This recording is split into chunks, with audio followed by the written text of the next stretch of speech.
Hello friends, स्वागत है आप लोगों का हमारे चैनल यूजीसी नेट एकेडमी साहित्य में। तो आज का जो हमारा टॉपिक है वो भक्ति काल की सामाजिक सांस्कृतिक पृष्ठभूमि। इसके पहले जो मैंने भक्ति काल का वीडियो बनाया था उसमें मैंने उनके आंदोलन को और विद्वानों की जो मत थे उनको मैंने दे दिया था, जो कि एग्जाम्स के पॉइंट ऑफ व्यू से बहुत इंपॉर्टेंट है। इसके साथ हम भक्ति काल की आज पृष्ठभूमि को देखेंगे, प्रमुख प्रवृत्तियों को देखेंगे, इसके साथ अलवार संत में कौन कौन आते हैं, अलवार संत की क्या विशेषता उनको देखेंगे। ठीक है, तो देखते हैं। सबसे पहले राजनीतिक परिस्थिति आ जाती है इसमें। राजनीतिक दृष्टि से यह काल अशांति एवं संघर्ष का काल था। देश में मुस्लिम साम्राज्य की स्थापना हो जाने से हिंदुओं पर अत्याचार बढ़ गए थे। उनके देव मंदिरों को तोड़ दिए थे और उन्हें धार्मिक कर जजिया देना पड़ा था। यद्यपि मुस्लिम शासकों का कुछ हिंदू राजाओं ने प्रति विरोध भी किया, पर मुस्लिम साम्राज्य की नींव को नहीं हिला पाई। यानी कि यहाँ पे बताने का प्रयास कर रहा है कि उस वक्त की जो स्थिति थी वो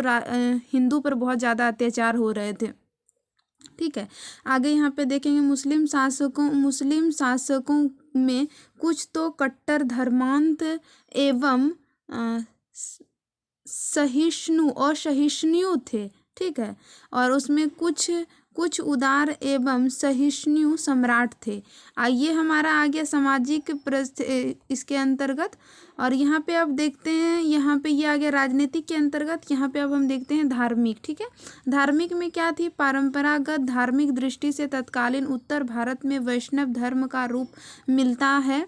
सामान्य जनता की शक्ति व वैष्णव धर्म विभिन्न रूपों का प्रचार था। तो यहाँ पे आप देख सकते हैं कि धार्मिक दृष्टि क्या थी उस वक्त की भक्ति काल की। यहाँ पे सामाजिक की बात करें तो भारतीय समाज में विशृंखलता माध्यम से प्रारंभ हो गई थी। ठीक है, आगे हम यहाँ देखेंगे तो इसी में आ जाते हैं जो सामाजिक परिस्थिति के अंतर्गत हिंदू जनता के प्राचीन संस्कार कुछ परिवर्तित होने लगे थे।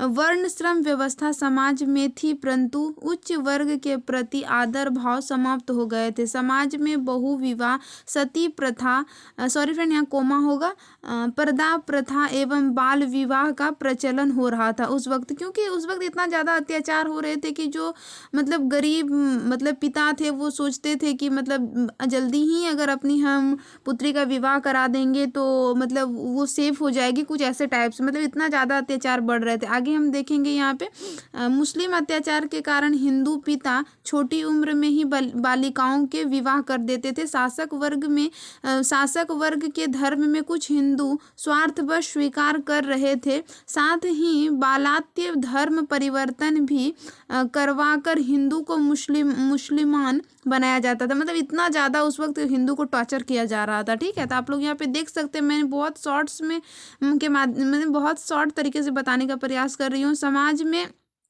अव्यवस्था व्याप्त थी, लोग अकाल पीड़ित थे तथा बेरोजगारी बढ़ रही थी। समाज में अव्यवस्था पर्याप्त थी, लोग, सॉरी फ्रेंड यहाँ पे डबल टाइपिंग हो गया है।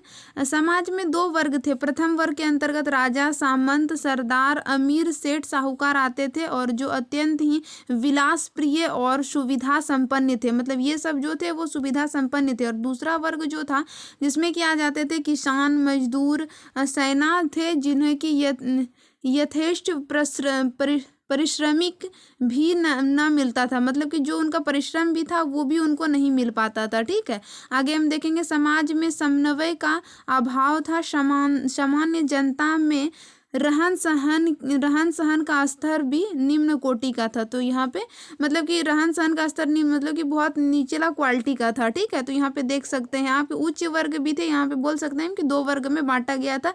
और जब भी वहाँ पे क्या था कि उस वक्त मतलब कि मुस्लिम का साम्राज्य था। आई होप आप लोग इनको समझ गए होंगे, मैं जो एक्सप्लेन करने का कोशिश कर रही हूँ। ठीक है, तो अब यहाँ पे देखते हैं इनकी प्रमुख प्रवृत्तियाँ को हम। ठीक है, तो इसमें नाम का महत्व, गुरु का महत्व, नारी के स्वर, सत्संग की महिमा, सदाचार पर बल, सहानुभूति पर बल, लोक मंगल की भावना। सॉरी फ्रेंड यहाँ नारी के स्वरों की निंदा होगा फ्रेंड यहाँ पे। ठीक है, क्योंकि उसमें नारी को महत्व नहीं दिया जा रहा था ना, तो इसीलिए। ठीक है, तो यहाँ पे अगर हम देखते हैं आडंबर का विरोध, समन्वय की भावना, अलौकिक साहित्य थी उस वक्त। दरबारी साहित्य का त्याग हो गया था, क्योंकि आप लोगों को पता है कि क्या बोलते हैं, आदिकाल जो थी उसमें तो वही थे ना, मतलब कि जो राजा के रासो साहित्य ये सब थे तो वो लोग साथ में चलते थे तो उनको लिखते थे, जो चीज़ यहाँ पे आके ख़त्म हो गई थी, यानी कि दरबारी साहित्य का त्याग हो गया था। ठीक है, तो अब यहाँ पे आई होप आप लोग ये यहाँ पे जो मैंने ये बताया कि गुरु की महत्ता, ठीक है, नारी के प्रति निंदा की भावना यहाँ पे आ जाएगी, मतलब कि ये वाला यहाँ पे नहीं होगा। ठीक है, तो आप लोग यहाँ समझ पा रहे होंगे मैं क्या कहना चाह रही हूँ। अगर हम यहाँ पे देखेंगे अब, अलवार संतों को दक्षिण भारत में अलवार एवं नैनारों से बहुत दक्षिण भारत में अलवार एवं नैनारों से हुए जो कालांतर में उत्तर भारत सहित संपूर्ण दक्षिण एशिया में फैले थे। ये मुख्यतः विष्णु भक्त थे। ठीक है, आगे देखेंगे अलवार शब्द का अर्थ। अब यहाँ पे क्या आता है, अलवार शब्द का अर्थ यहाँ पे आ जाता है